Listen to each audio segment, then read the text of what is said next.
je déroule. Voilà, donc je me présente aussi au préalable. Donc Alban Aubert, je suis le directeur de Quercy Énergie. Et puis ce soir, je vais me faire un peu le monsieur loyal, le maître du temps et l'animateur des questions-réponses. La soirée va se dérouler en deux temps. On va d'abord, avec Quercy Énergie puis l'AFDEL, essayer de planter un peu le décor dans les domaines respectifs d'intervention. Et puis ensuite, on laissera effectivement la part belle au retour d'expérience de Aude qui est menée sur le Puy-de-Dôme, pas si loin d'ici, avec effectivement la présence aussi de Monsieur Conseil, donc maire de la Bastide-du-Vert et membre actif du club d'astronomie de Gigouzak. Et puis, bien sûr, tous ces intervenants sont sur cette table ronde, hein, bien carrée, pour pouvoir répondre à vos questions. Voilà.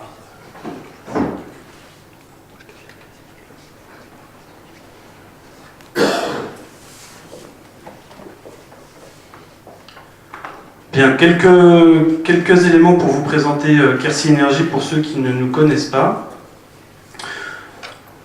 Donc voilà ce qu'on va présenter, donc une présentation qu'on va faire à deux voix. Julien, tu peux peut-être me rejoindre, même Cyril me rejoindre également aussi, comme ça je me sentirai moins seul. Et donc Julien Caillet, qui est donc, que je vais présenter, qui est aussi notre conseiller en énergie partagée à Quercy Énergie, puis donc Cyril Ségalard de l'AFDEL qui fera la présentation suivante. Donc en quelques mots, Quercy Énergie, donc nous sommes une association, donc association à but non lucratif, hein, 1901. On est une petite équipe de 7 salariés avec différentes missions.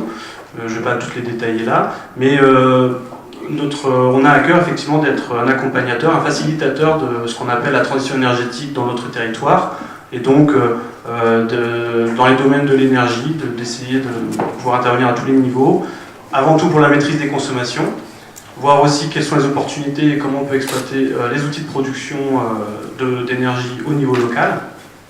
Et puis, quelque chose qu'on a très à cœur également, qui est l'accès à l'énergie à tous. Nous avons sur notre territoire des familles pour qui la facture est quand même un obstacle majeur à la fin du mois. Et donc, de l'énergie, oui, mais pas n'importe comment. Et puis, à tout le monde. Le conseiller en énergie partagée,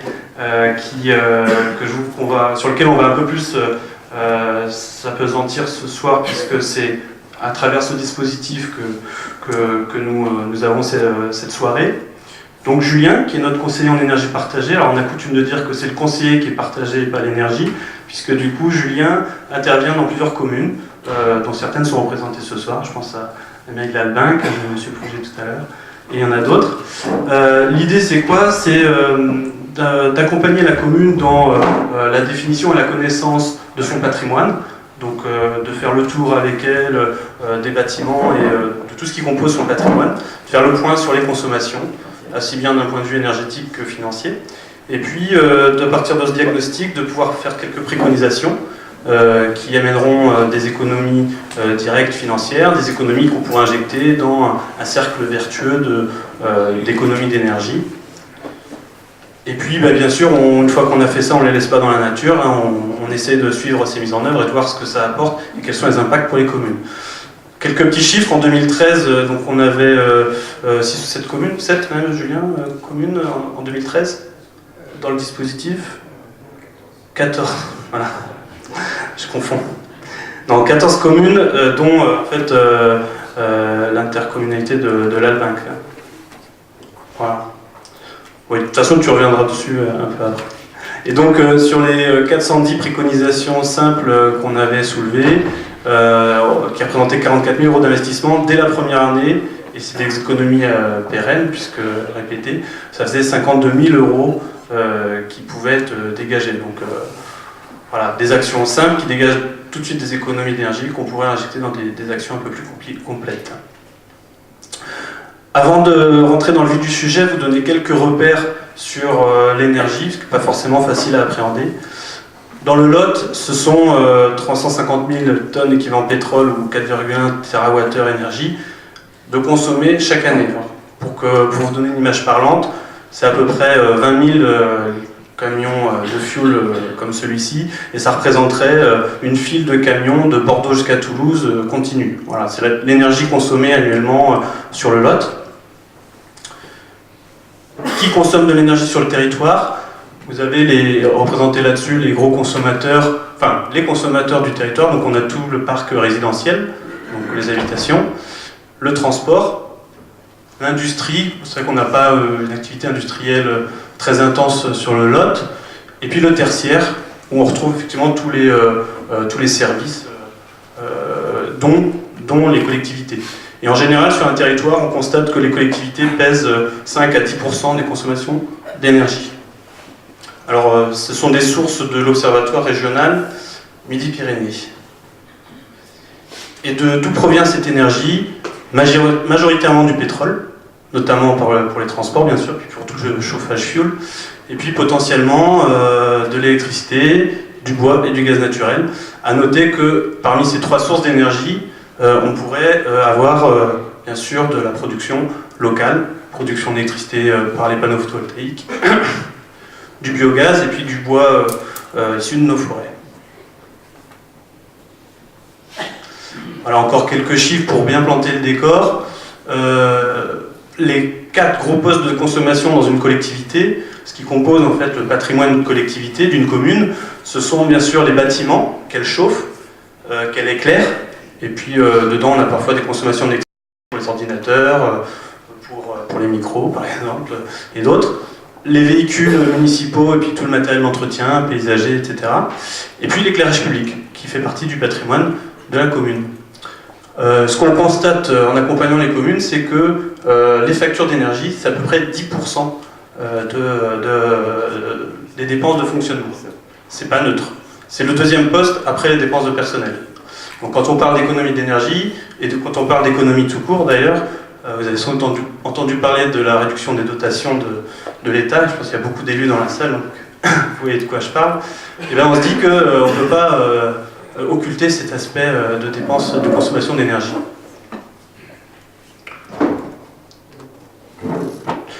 Voilà, je vais passer la parole à Julien qui va justement focaliser un petit peu plus sur l'éclairage public.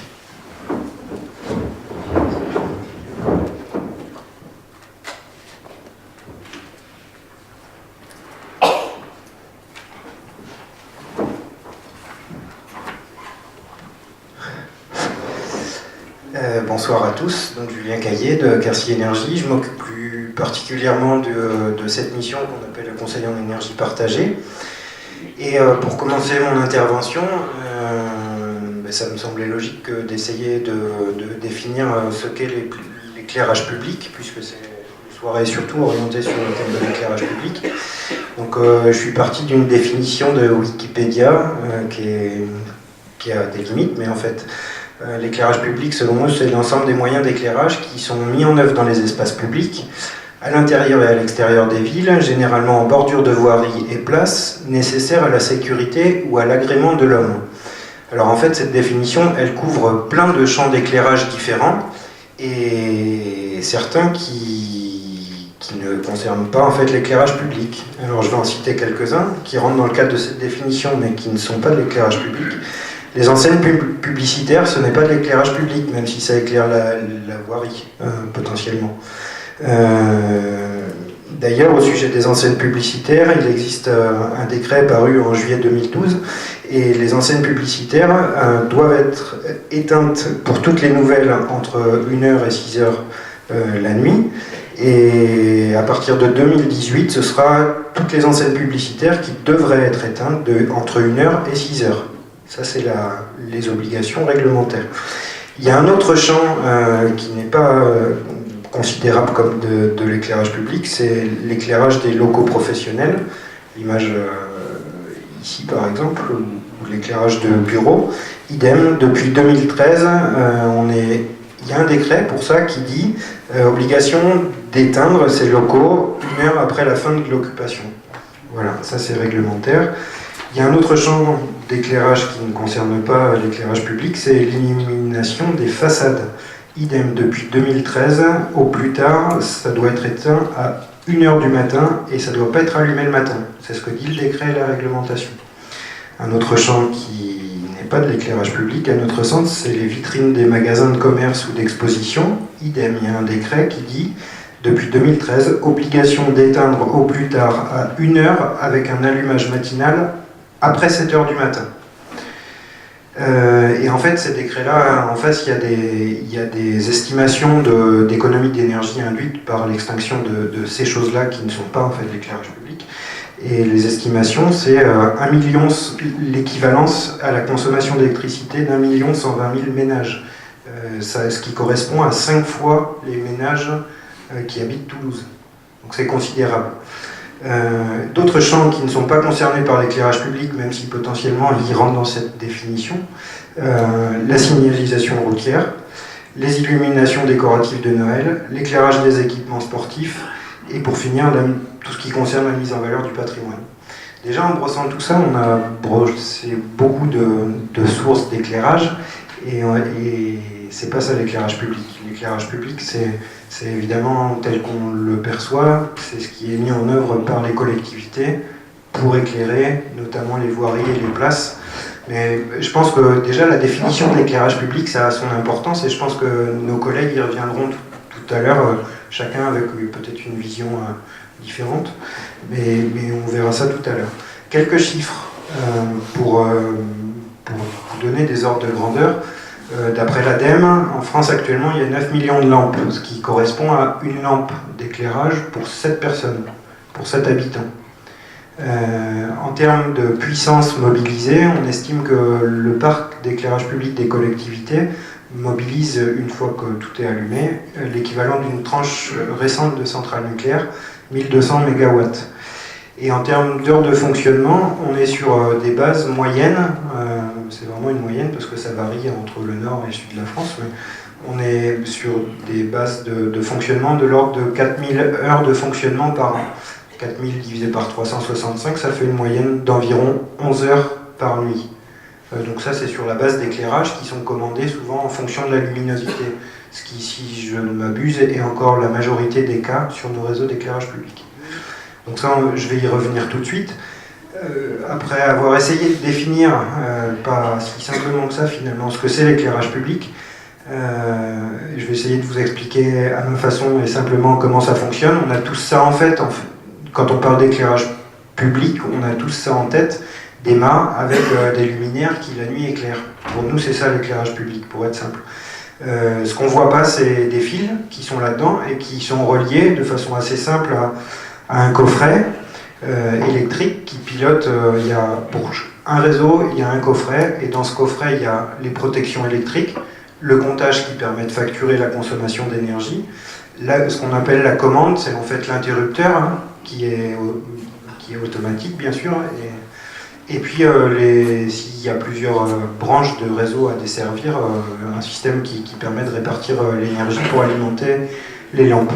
Et tout ça, bien sûr, alimenté depuis le réseau de distribution d'éclairage. Alors bien sûr, on va me dire qu'il existe des systèmes qui sont dotés d'un moyen de production. On en voit parfois avec un petit capteur photovoltaïque, mais c'est anecdotique sur la masse. C'est pour des applications bien particulières.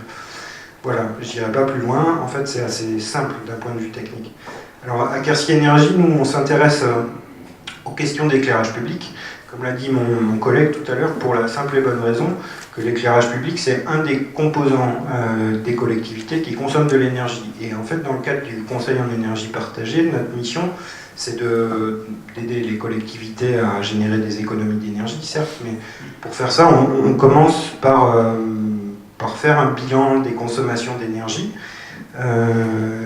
des communes. Et donc je ne vais pas rentrer sur les chiffres qu'on peut avoir, mais en 2014, on a suivi 17 communes, et les données que je vous présente là, c'est la consommation, c'est quand on a fait le cumul de toutes les consommations sur les 17 communes qu'on a suivies, mais on peut estimer que les parts du camembert, elles sont assez représentatives.